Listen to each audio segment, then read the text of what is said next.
오늘 바울은 16절에서 내가 복음을 부끄러워하지 않는다라는 말을 로마 성도들에게 말을 하고 있습니다. 이는 로마 성도들 가운데의 일부는 복음을 부끄러워하고 있다라는 추론이 가능합니다. 그렇다면 왜 로마 성도들은 복음을 부끄러워했을까요? 그 이유를 알기 위해서 우리는 먼저 바울이 생각하고 있는 복음이 무엇인가를 먼저 알아야 합니다. 많은 사람들이 교회를 나오고 복음을 믿는다고 생각하지만 실은 각자 생각하는 복음의 내용이 다를 수 있습니다. 어떤 분들은 지옥 가는 것이 무섭고 천국 가는 것이 복음이라 생각할 수도 있습니다. 어떤 분들은 하나님이 실제로 존재하는 가장 위대한 신이라면 그분에게 잘 보여서 이 땅에서 무병장수하고 부의 축복을 누리고 자녀의 형통함을 누리는 것이 복음이라 생각할 수도 있을 것입니다. 죄를 지은 인간의 세 가지 특징이 한과 욕심과 야망인데, 자신의 한과 욕심과 야망을 내 힘이 부족하니까 전능자인 하나님의 힘을 빌려서 이루어내려고 하는 모든 시도가 종교라고 생각할 수도 있습니다. 이왕 종교를 선택하려면 신들 중에 최고의 신을 선택해야 나중에 나에게 그 가장 진짜 신이 나에게 보상을 해줄 거라고 하는 믿음을, 그런 신념을 복음이라고 생각할 수도 있을 것입니다. 근데 바울이 로마서에서 복음이라고 말하는 것은 십자가였습니다. 바울이 볼 때 로마 성도들은요, 자신들은 꽤나 하나님을 열심히 믿는다, 예수님을 믿는다라고 생각할지 몰라도 바울이 볼 때 로마 성도들은 십자가를 복음이라고 고백하지는 않는 것처럼 보였습니다. 그러니까 로마 성도들은 입으로는 하나님을 믿는다고 고백하지만 나와 다르면 서로 원수처럼 배척하고 갈등하고 싸우면서 분열된 신앙생활을 하고 있었던 것입니다. 이런 로마 성도들의 신앙생활이 바울이 볼 때에는 복음을 부끄러워하기 때문에 일어난 일이다. 즉, 십자가를 부끄러워하기 때문에 서로 연합하지 못하고 성숙한 믿음을 갖지 못한다라고 진단을 한 것입니다. 그러면 우리가 좀 생각해 볼 요소는요, 왜 그 당시 로마 성도들은 이 복음을, 십자가를 부끄러워했을까? 우리 한번 생각해 봐야 되겠죠.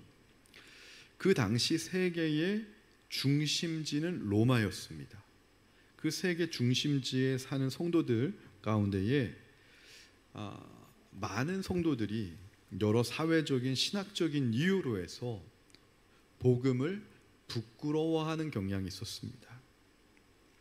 왜냐하면 그들은 예수님의 십자가를 세상 권력과 비교했기 때문에 그러한 일이 발생한 것입니다. 당시 로마는 강력한 정치 권력을 가졌을 뿐만이 아니라 로마의 황제에게만 키리오스, 주님이라고 하는 호칭을 붙였습니다. 그만큼 황제는 신의 아들로 불리어졌고요, 황제의 거대한 세속 권력 앞에서 십자가에서 무력하게 죽은 나세렛 예수님을 주님이라고 고백하는 것은 로마 성도들이 생각할 때에도 매우 연약하고 초라한 믿음의 모습처럼 보였습니다. 이걸 쉬운 말로 제가 번역해드리면 그런 거예요. 굳이 십자가 말고도 다른 많은 것으로든지 얼마든지 복음을 설명할 수 있지 않을까 하는 생각이 있었던 것이죠. 그리고 두 번째 이유는 바울이 말한 복음은 십자가다 라고 하는 이 사실은 아무리 생각해봐도 자신들의 이성에 비추어 봐서는 비상식적이라는 생각을 했습니다. 이들은 십자가가 복음의 핵심이라고 세상 사람들에게 이야기하면 세상 사람들을 볼 때 우리가 너무나 미련하고 어리석게 보일까를 염려했던 것입니다. 특히 유대인들은요, 메시아가 다윗의 후손으로 와서 이스라엘을 회복하고 세계를 통치할 왕이 되어 주신다는 메시아 사상을 갖고 있었습니다. 그런데 나사렛의 목수 출신인 예수 그리스도께서 십자가에 못 박혀 돌아가신 것을 그들의 율법적인 관점에서 볼 땐 저주받은 죽음이라고 여겼습니다. 근데 이 저주받은 십자가의 죽음을 바울이 복음이라고 이야기하는 게 유대인에게는 아주 불쾌한 일이었습니다. 그래서 성경은 유대인들에게는 십자가가 거리끼는 것이다 라고 표현한 것이고요. 또 헬라인에게는요, 십자가가 어떤 의미였을까 생각해 보니까 헬라인들은 철학과 지성을 숭배하던 사람들이었습니다. 이런 헬라인들에게 십자가에 달려 죽은 예수를 구세주로 믿어라고 하는 것은 지극히 미련한 일이었겠죠.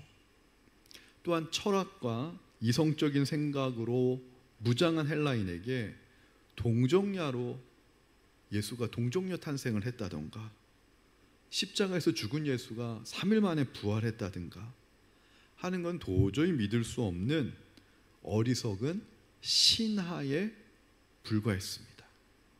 그래서 헬라인에게는 이 십자가가 미련한 것이 된 것이죠.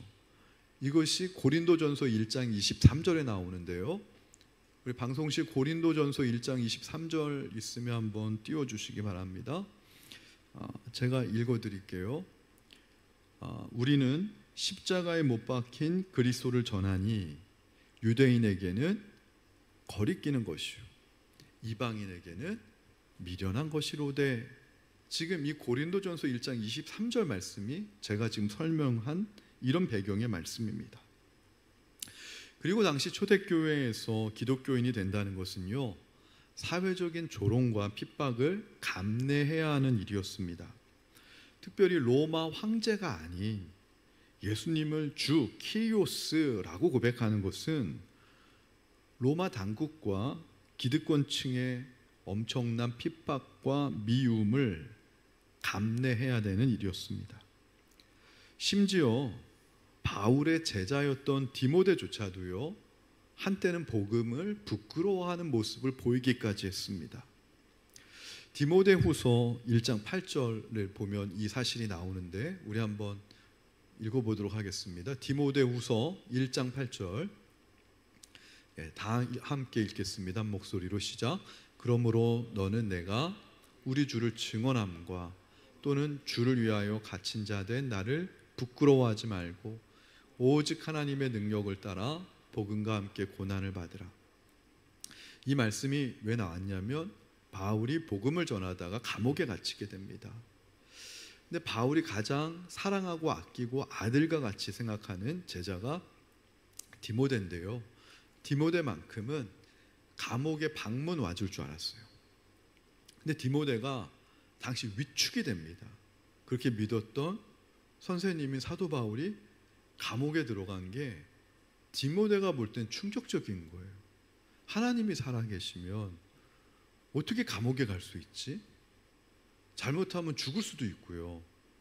그러니까 디모데가 하나님이 살아계시면 해 뜰 날만 생겨야 될 줄 알았는데 감옥에 갇히는 걸 보면서 바울을 내가 접견을 갔다가 영치금이라도 넣어주러 갔다가 너도 바울과 한 통속 아니냐 이렇게 해가지고 나도 감옥에 갇힐 것이 두려운 마음이 든 거예요. 그게 위축이 된 거예요.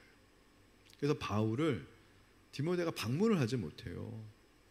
그때 바울이 디모데 후서 1장 8절, 이 두 번째 편지죠. 이걸 통해서 디모데에게 권면을 하는 거죠. 주를 위하여 갇힌 자 된 나를 부끄러워하지 말고, 다른 말로 복음을 부끄러워하지 말라라는 것입니다. 그러면 복음을 부끄러워하지 않으면 바울은 어떻게 해야 된다는 거예요? 복음과 함께 고난을 받아야 된다. 복음과 함께 고난을 받기를 두려워하는 마음이 바울은 정확하게 복음을 부끄러워하는 모습이라고 디모데후서 1장 8절에서 우리에게 설명을 해주고 있는 것입니다. 이런 모습을 보면 한편으로는 이해도 돼요. 디모데는 당시 신분이 목회자였는데요, 목회자조차도 복음을 부끄러워하는데 로마 교회 성도들은 목회자가 없이 자생적으로 이루어진 평신도들로 이루어진 교회인데 평신도들이 복음을 부끄러워하는 건 뭐 있을 수 있는 거 아니겠는가, 그런 생각도 듭니다. 그럴 수 있죠. 그런데 그렇게 복음을 부끄러워할 때 필요한 사람이 누구냐면 옆에서 바로 붙잡아 줄 수 있는 멘토가 필요하다는 거예요. 오늘 디모데가 복음을 부끄러워하고 이 고난 앞에 위축되었을 때 바울은 디모데를 사랑하는 마음으로 분명하게 디모데의 믿음을 붙잡아 줍니다. 복음을 부끄러워하지 말고 하나님의 능력을 힘입어서 복음과 함께 고난받는 걸 주저하지 말라고. 우리도 누군가 옆에서 복음을 부끄러워할 때 사도 바울처럼 그렇게 권면해 주시는, 복음을 부끄러워하지 말고 복음을 위하여 고난받는 걸 두려워하지 말라고 권면해 줄 수 있는 영적인 멘토가 되시기를 주님의 이름으로 축원합니다. 우리가 오늘날 너무 당연하게 여기는 이 십자가 복음은요, 사실은 초대교회 당시에는 처음부터 완성된 형태로 존재하진 않았습니다. 신약 성경에 보면 복음이란 단어가 총 103번 등장합니다. 근데 복음이 처음부터 십자가는 아니었습니다. 복음이 십자가로까지 완성되기까지는 여러 번의 변천 과정이 있었는데요, 처음에 복음을 신약 성경에서 사용하신 분은 예수님이셨습니다. 예수님께서 마태복음 4장 17절에서 복음을 사용하십니다. 마태복음 4장 17절에 보면 이렇게 되어 있죠. 이때부터 예수께서 비로소 전파하여 이르시되 회개하라, 천국이 가까이 왔느니라 하시더라. 이게 왜 복음이 되냐면요, 복음은 기쁜 소식이거든요. 여러분, 군인에게 가장 기쁜 소식은 뭘까요? 제대가 가까이 왔다는 겁니다. 일제치하 시대 때 우리나라에게 가장 기쁜 소식은 해방이 가까이 왔다라는 것이겠죠. 그 당시 때 이스라엘 백성들은 하나님의 나라가 너무 멀리 있는 것 같았어요. 나라는 식민지의 로마의 지배를 받게 됐죠. 그리고 로마의 압제와 수탈에 의해서 가난한 생활을 해야 됐어요. 경제적으로 대부분 희망이 보이질 않았어요. 그런데 멀리만 있는 것처럼 느껴졌던 하나님의 나라가 오늘 예수님이 뭐라고 얘기하세요? 천국이 가까이 왔다. 멀리 있지 않고 가까이 왔다. 너 내일 제대할 거야. 내일 대한민국이 독립할 거야. 이 말은 기쁜 소식입니다. 근데 그럼 예수님이 말씀하신 천국은 뭐죠? 예수님의 나라가 천국인 거예요. 하늘에 있는 하나님의 나라를 예수님이 이 땅에 성육신하셔서 갖고 내려오셨다라는 거예요. 지금 예수님이 이 말씀을 할 때 회중들이 예수님 코앞에 있었잖아요. 이 말은 즉 너 앞에 천국이 와 있는 거야. 단서는 뭡니까? 회개하라는 게 뭡니까? 인생의 방향을 돌이키라는 거예요. 누구에게로? 예수님에게로 돌이키기만 하면 지금 천국은 너 바로 앞에 와 있다. 이게 복음의 첫 번째 개념이었습니다. 예수님의 복음은 천국이 멀리 있지 않고 너의 코앞에 눈앞에 와 있다. 어떤 형태로요? 예수님이란 성육신의 형태로. 그리고 나서 이 복음이 어떻게 변천이 되냐면 예수님이 부활하시고요, 40일 만에 승천하시고 성령이 내려오시죠. 약속하신 그 성령을 오순절날 제자들이 덧입습니다. 성령의 능력을 더 입은 제자들이 예수님의 복음을 담대하게 전하는데, 제자들은 이때 이 복음을 한 단계 더 업그레이드 시킵니다. 어떻게 업그레이드 시키죠? 이 땅에 천국을 갖고 오신 예수님이 그리스도시다. 할렐루야. 믿으십니까? 주는 그리스도시다. 이 대표적인 말씀이 사도행전 2장 36절입니다. 베드로 사도가 3,000명이나 넘는 군중들 앞에서 설교를 했을 때 결론이 사도행전 2장 36절이죠. 이게 제자들의 복음의 핵심입니다. 우리 다 함께 읽겠습니다. 시작. 그런즉 이스라엘 온 집은 확실히 알지니 너희가 십자가에 못 박은 이 예수를 하나님이 어떻게 해요? 주와 그리스도가 되게 하셨느니라. 하늘에 있는 천국 하나님 나라를 이 땅에 갖고 오신 예수님을 사람들은 십자가에 못 박혀 죽게 했는데, 하나님은 그 예수를 어떻게 했다고요? 그리스도가 되게 하셨다. 주님이 되게 하셨다. 이게 사도들이 전하는 복음의 핵심이었습니다. 이것은 사도행전 4장 12절에서도 확인이 됩니다. 사도행전 4장 12절 말씀 다 함께 읽겠습니다. 시작. 다른 이로서는 구원을 받을 수 없나니 천하 사람 중에 구원을 받을 만한 다른 이름을 우리에게 주신 일이 없습니다. 왜요? 예수님만이 그리스도시기 때문에, 예수님만이 주님이시기 때문에. 이게 사도들의 복음의 핵심이었어요. 이렇게 업그레이드된 복음이 드디어 사도 바울에게 와서 최종적으로 완성이 되는데, 사도 바울은 어떻게 고백을 합니까? 한마디로 복음과 십자가를 동일시합니다. 그래서 사도 바울에게 복음이란 다른 것이 아니라 그리스도께서 십자가에 못 박혀 죽으심으로 우리의 모든 죄가 사함을 받았다. 이것이 바로 일명 사도 바울의 십자가 복음입니다. 그러면 이렇게까지 사도 바울에게 이르기까지 복음이 십자가다, 십자가가 복음이다 라는 게 오랜 시간 동안 완성이 되기까지는 이유가 있었을 거 아니에요. 그 이유가 뭐냐면 사람들의 의식의 전환이 되기까지 시간이 필요했던 건데, 사람들이 어떤 의식이 있었냐, 어떤 선입견이 있었냐면, 당시 초대교회 시대 때 당시 십자가는 사람들에게 결코 기쁜 소식이 될 수 없었습니다. 왜냐하면 유대인들은 표적을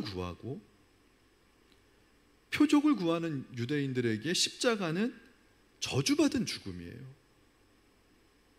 그리고 헬라인들은 지혜를 찾기에 십자가는 미련한 이야기예요. 그거를 고린도전서 1장 22절에서 성경이 명확하게 우리에게 증언을 해주고 있죠. 고린도전서 1장 22절 우리 방송실 좀 띄워주시죠. 우리 다시 한번 읽겠습니다. 시작. 유대인은 뭘 구해요? 표적을 구하고, 헬라인은 뭘 찾아요? 지혜를 찾는다는 거예요. 그러나 바울은 바로 이 저주와 어리석음의 상징인 십자가야말로 구원의 아이콘이고, 십자가 없이는 성도들의 구원은 절대 있을 수 없다, 담대하게 선포하는 것이죠.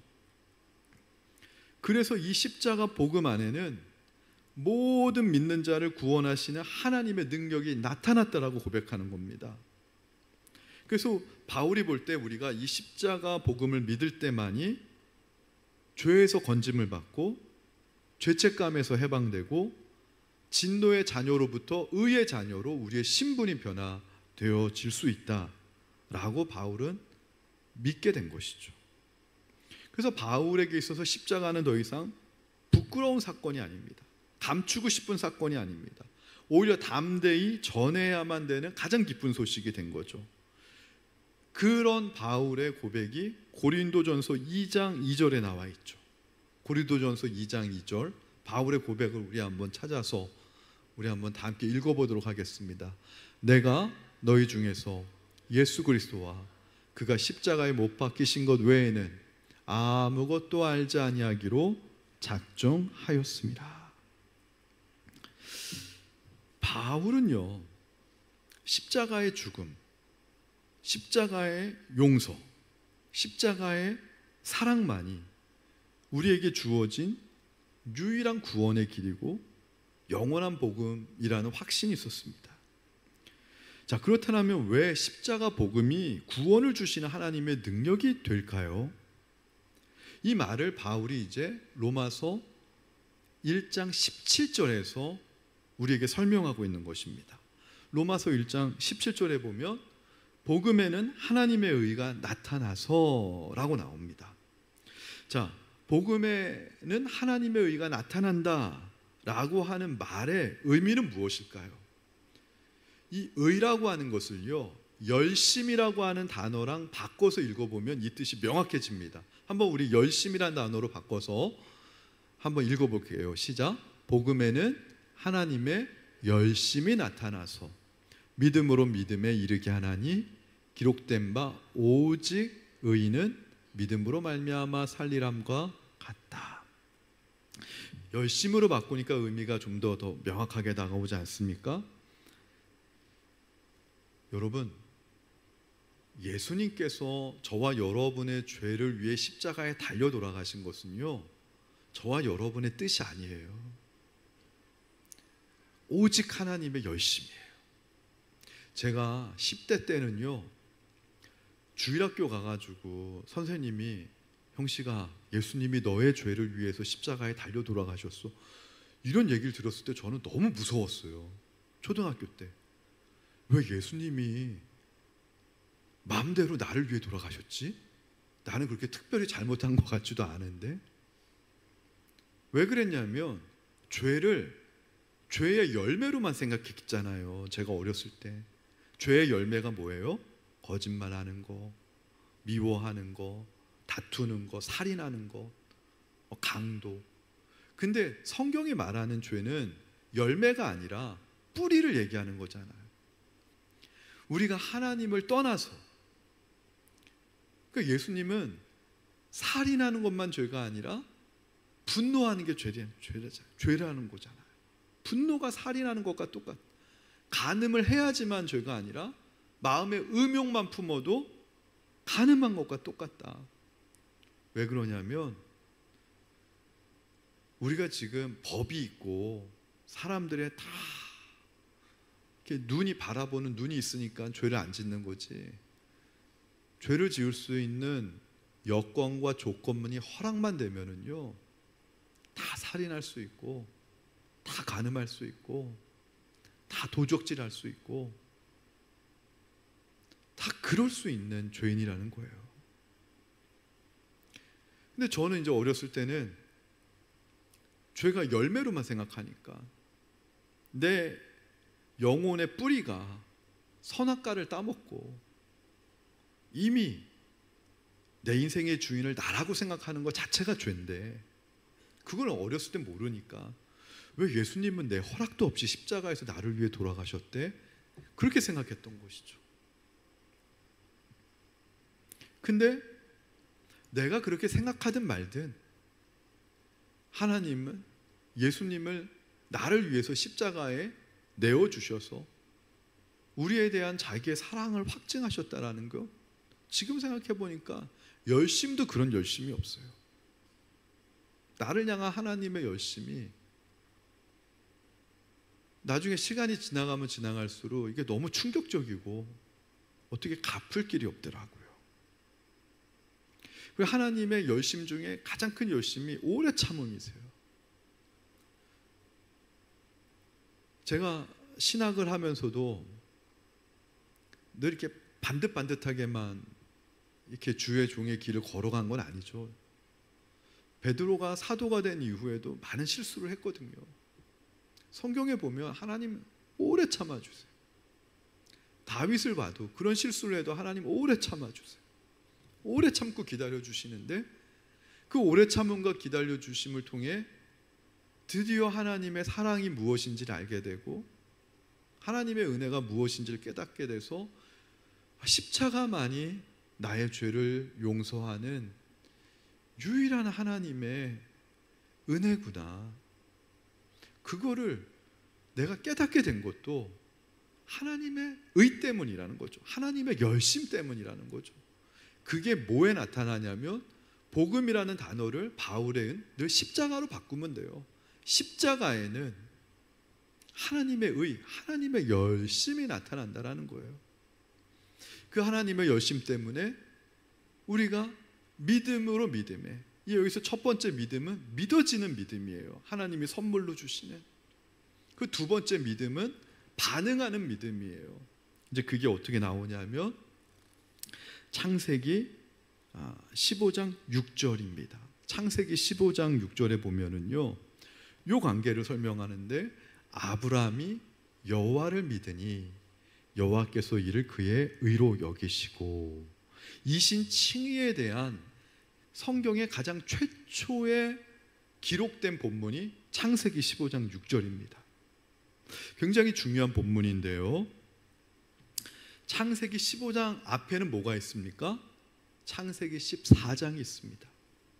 창세기 14장과 창세기 15장은 시간 차이가 좀 있더라고요. 계산해 보니까 11년 정도의 차이가 있습니다. 창세기 14장에서 보면은 어떤 일이 있었냐면 아브라함이 조카 롯을 구해냅니다. 왕들과의 싸움에서 이겨요. 그리고 멜기세덱 제사장의 축복을 받습니다. 11조를 낼 정도로 아브라함이 축복을 받으니까 11조를 낼 수 있었던 거예요. 그리고 나서 중요한 게 11년이라고 하는 시간의 공백이 있었어요. 그리고 나서 15장에서 15장이 시작이 되는데요, 상황은 그런 거예요. 15장 1절에 보면은 아브라함의 상황은 어떤 상황이냐면 두려움에 빠져버린 상황이었습니다. 15장 1절 잠깐 방송실 띄워주세요. 15장 1절에 보면 이후는 뭐냐면 14장 이후에 11년이 지난 후에 여호와의 말씀이 환상 중에 아브라함에게 임하여, 하나님이 아브라함에게 환상 가운데 말씀을 하시는 이유가 있어요. 그 이유가 뭐냐면 그 다음에 기록되죠. 두려워하지 말라라는 거예요. 아브라함이 너무 두려워하니까 하나님이 아브라함의 두려움을 멈추게 하기 위해서 하나님이 나타나셔서 말씀하시는데, 그 말씀이 나는 내 방패요 너의 지극히 큰 상급이라는 거예요. 이 상황은 한 문장으로 얘기하면 그런 겁니다. 14장까지는 아브라함이 하는 일마다 뭐가 좀 됐어요. 조카 롯이 붙잡혀 갔다니까 날 사병만 데리고 갔는데 왕들과 전쟁했는데 다 이겨버리는 거예요. 조카 롯을요 구해내고요, 전리품도 뺏어오고요, 사업도 잘 되는 거예요. 그러니까 멜기세덱 제사장 만나도 11조도 드릴 만큼. 하나님 믿었는데 여러분, 전쟁에도 승리가 되고 사업도 잘 되면 얼마나 좋으시겠어요? 그게 14장이에요. 근데 놀랍게도 14장 이후에 15장까지 11년 동안 하나님이 침묵하십니다. 기도했는데 잘 들어주시던 하나님이 응답이 없어요. 창세기 12장에서 너로 하여금 많은 민족의 조상이 되게 해주신다고 했는데 약속의 후손이 올 기미도 보이지 않아요. 가나안에 정착할 듯 보였는데 완전히 정착도 아직 안 됐어요. 11년 동안 있잖아요, 남들은 다 발전하는 것 같은데 나는 멈춰 있는 것도 아니고 오히려 퇴보되는 것 같은 느낌이 드는 거예요. 그러니까 아브라함이 현실에 직면해서 두려움과 회의에 빠지게 된 거예요. 그때 하나님이 나타나셔서 아브라함에게 뭐라고 얘기하세요? 두려워하지 말라는 거예요. 내가 여기 있으니까.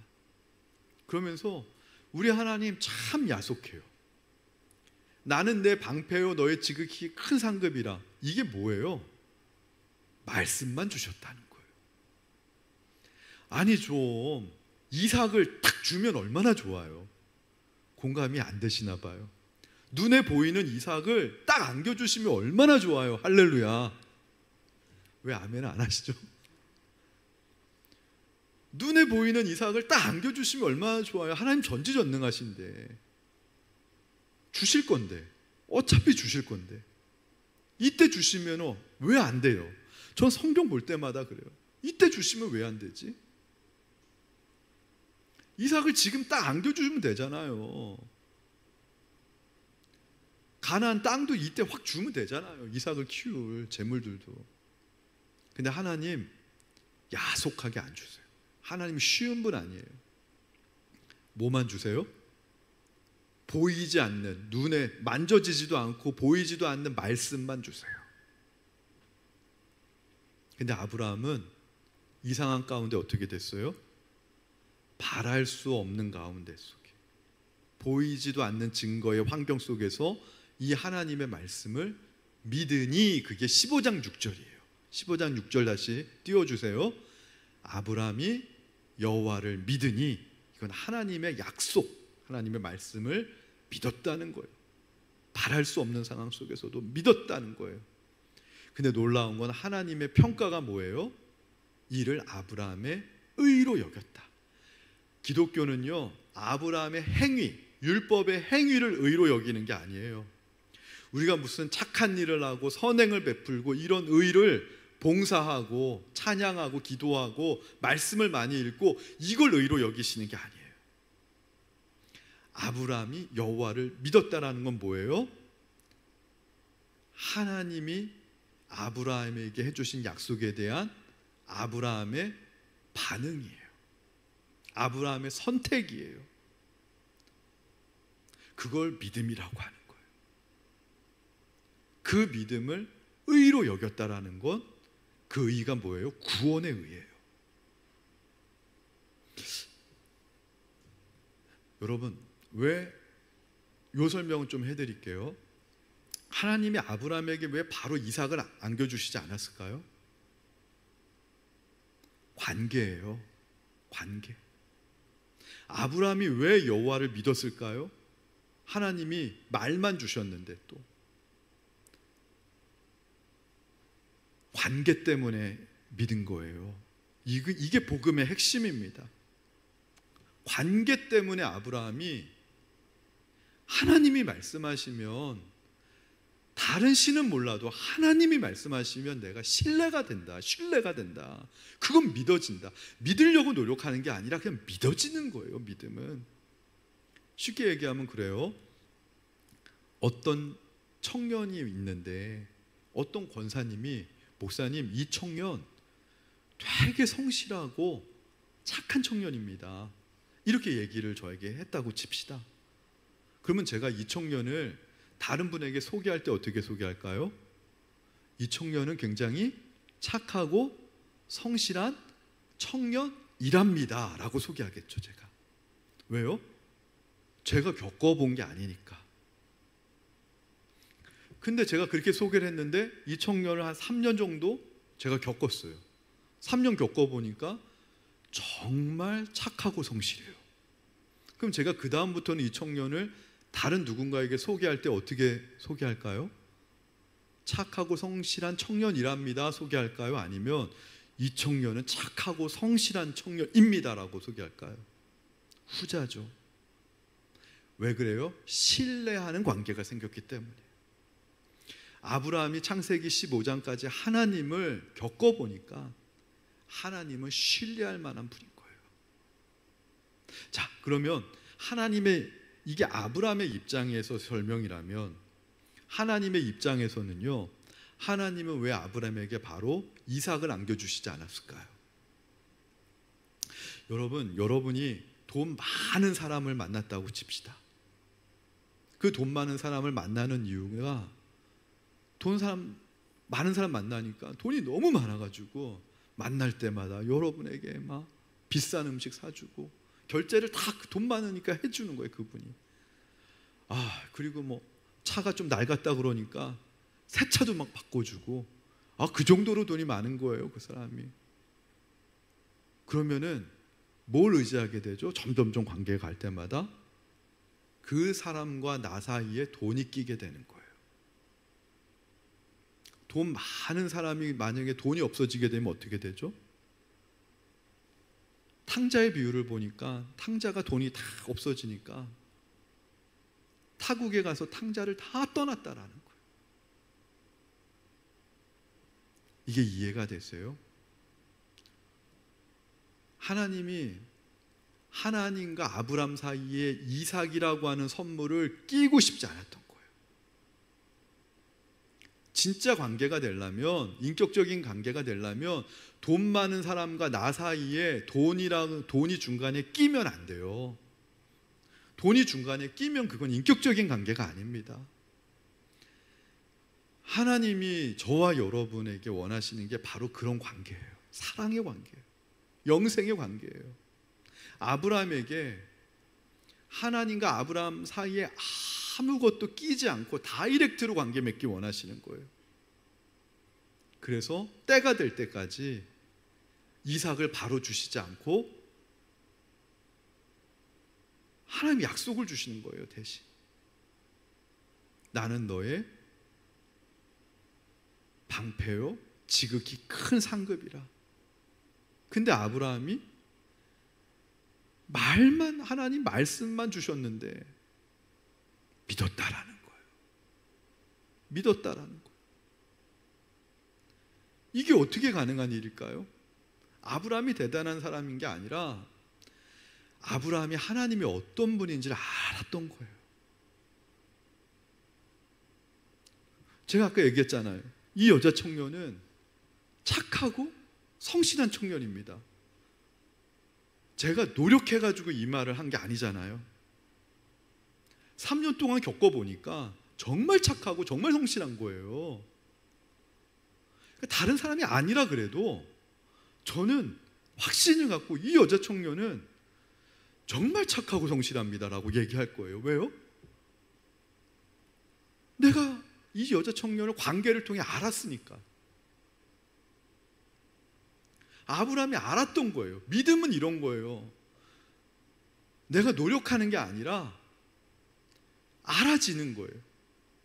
알아버리니까는 그렇게 말할 수밖에 없는 거예요. 믿어지는 거예요. 착하고 성실한데 뭐 그게 믿어지는 거예요.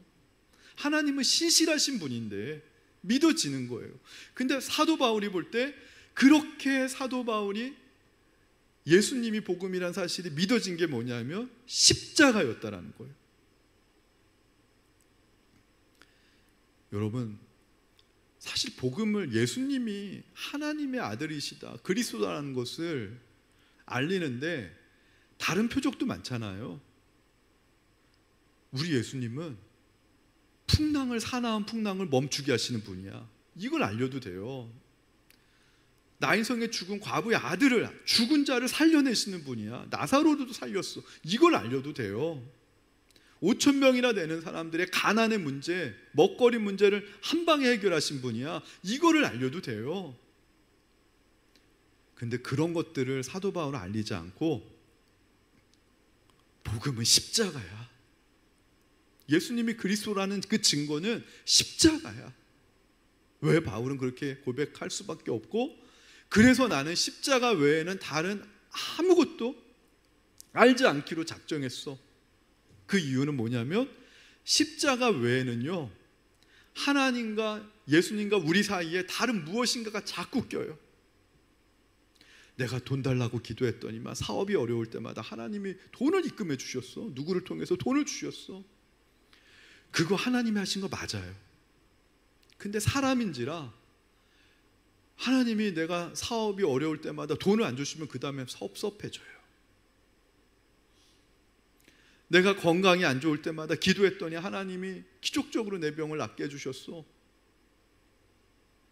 그거 하나님 해주신 거 맞아요. 근데 그게 내가 원하는 타이밍에 안 되면은 섭섭한 마음이 생겨요. 그런데 십자가는요, 낄 게 없어요.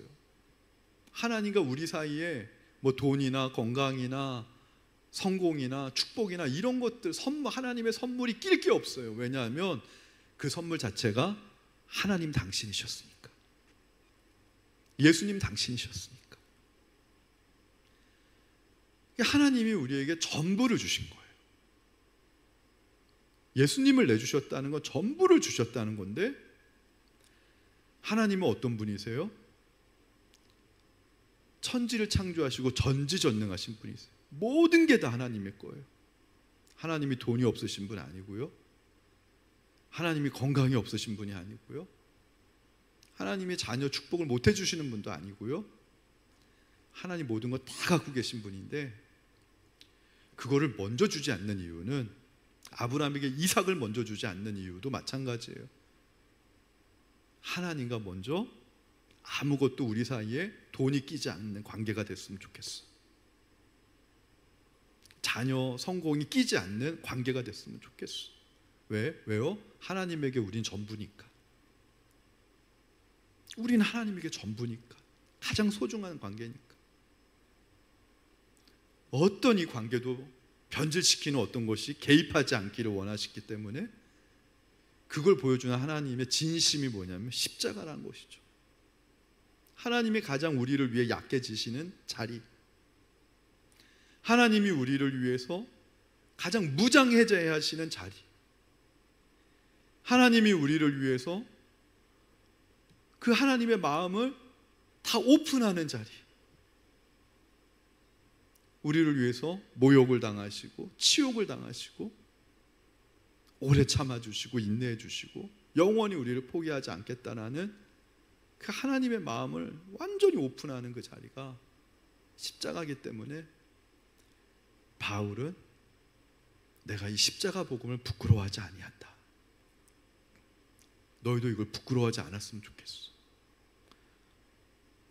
로마 황제를 주라고 부르는 그것은 너무나 화려하고 너무나 멋져 보일지 몰라도, 세상적인 시각으로 볼 때 로마 황제의 주님과 십자가에서 달려주시고 계신 나사렛 예수의 주님은 너무나 초라하지만,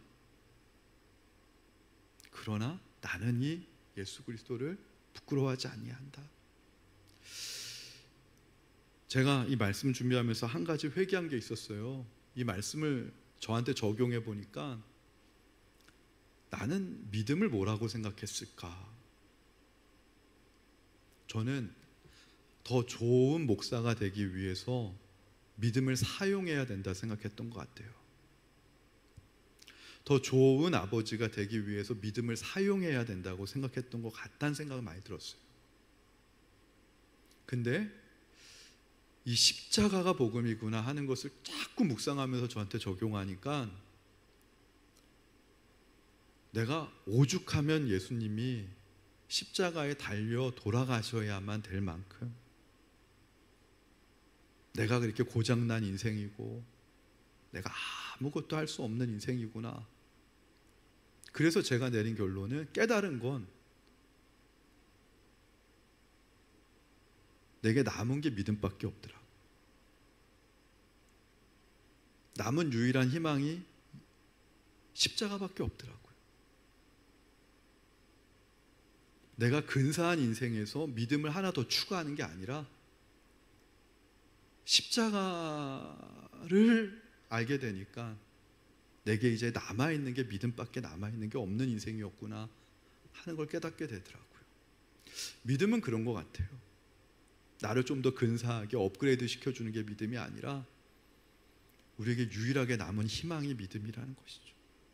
그렇게 고백하는 사람만이 복음을 부끄러워하지 않는 그런 믿음을 갖는 성도다. 복음을 부끄러워하지 않고 하나님을 우리가 잘 사랑해서 복음과 함께 고난당하는 것조차도 두려워하지 않는 그런 믿음의 자리에 가는 저와 여러분이 되기를 주님의 이름으로 축원합니다. 우리 찬양하도록 하겠습니다.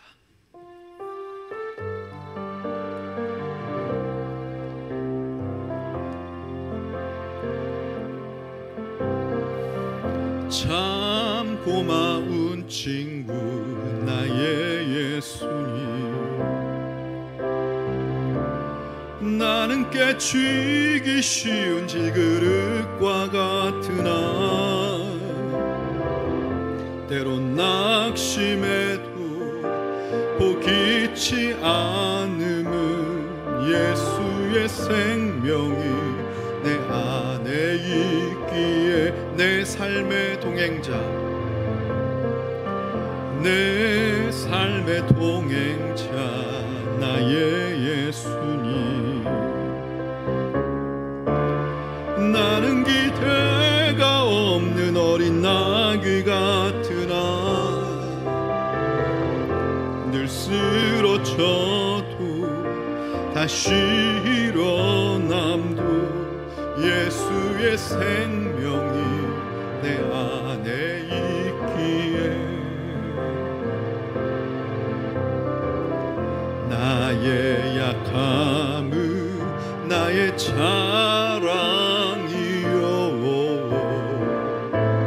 나의 실패는 나의 간증이요 나의 아픔은 나의 영광이니 그 부르심 따라 내가 걸어갑니다. 나 가난함은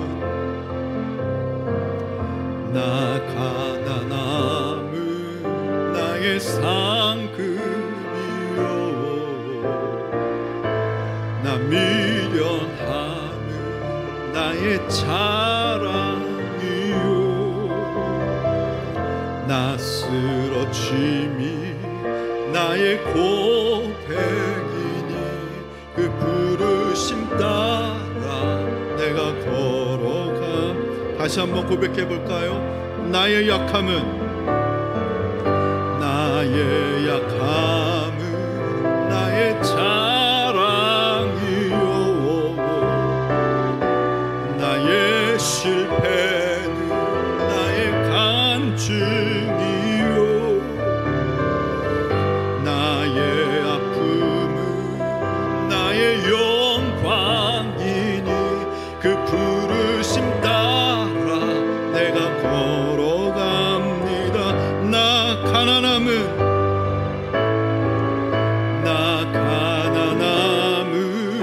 나의 상급이요 나 미련함은 나의 자랑이요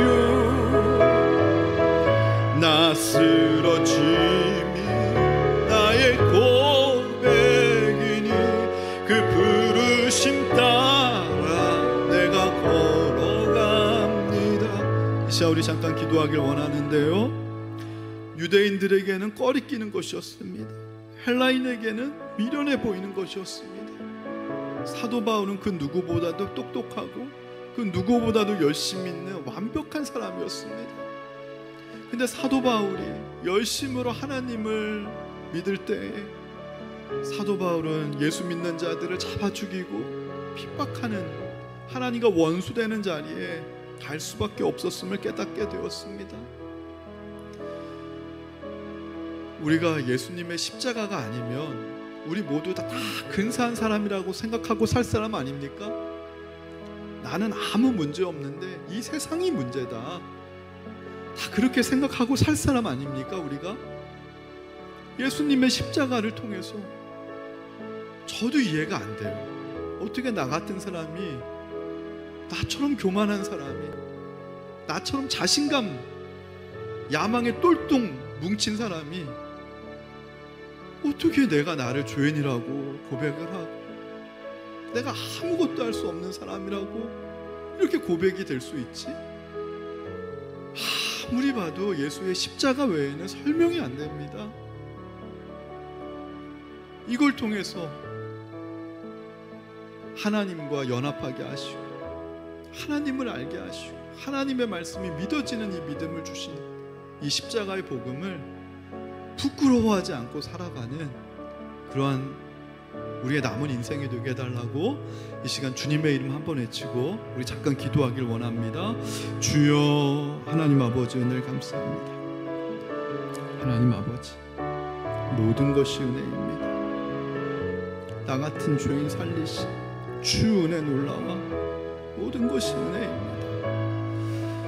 오늘 사도 바울이 나는 복음을 부끄러워하지 아니하노니 너희도 십자가 복음을 부끄러워하지 않았으면 좋겠노라. 십자가에 나타난 하나님의 의, 하나님의 열심 너희들이 알았으면 좋겠노라. 그리하여 너희가 오직 의인이 되어 믿음으로 말미암아 사는 의인과 같은 삶을 살았으면 좋겠노라. 이 사도 바울의 이 고백이 하나님 내 가슴을 저미고 내 가슴에 새겨지게 하시니 감사합니다. 남은 인생 오직 복음만 자랑하고 십자가만 자랑하고 십자가 외에는 내가 다른 것을 알지 않기로 작정했노라고 하는 하나님 그 바울의 믿음의 고백이 믿어지게 하시고 동의가 되게 하시니 감사합니다. 하나님 이제 어떤 것도 두려워하지 않게 하시고 그 어떤 것도 염려 걱정하지 않게 하시고 하나님께 모든 것 맡겨서 마음의 평안을 얻게 하시고 하나님이 이루어 가시는 인생, 하나님이 인도하시는 인생에 믿음으로 한 걸음 한 걸음 순종하며 나아가는 우리의 삶이 되게 하여 주시옵소서. 감사드리며 예수님의 이름으로 기도하옵나이다. 아멘. 모두 자리에서 일어나시겠습니다. 여러분은 세상에 나가서 빛과 소금의 사명에 감당하는 주님의 제자가 되시기를 바랍니다.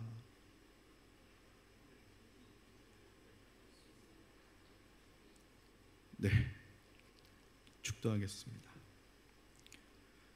이제는 우리 주 예수 그리스도의 은혜와 하늘 아버지의 지극하신 사랑하심과 성령의 감화 감동하심이 이 해외 생활하면서 우리가 얽매이는 게 많고 내 스스로 내려놓지 못하는 게 많고 계속해서 불안함과 염려와 근심과 비교와 나태함과 게으름과 인생의 무의미함과 맞서서 하나님의 자녀로 내가 얼마나 소중한 존재인지를 깨닫고 나를 위해 독생자를 십자가에 내어주실 만큼 하나님이 나를 소중하게 여긴다는 그 하나님의 의, 그 하나님의 열심이 나타난 십자가 복음을 부끄러워하지 아니하고 살기를 결심하고 결단하는 이 자리에 모인 모든 성도님들 위해 이제로부터 영원토록 함께 하시길 간절히 축원하옵나이다.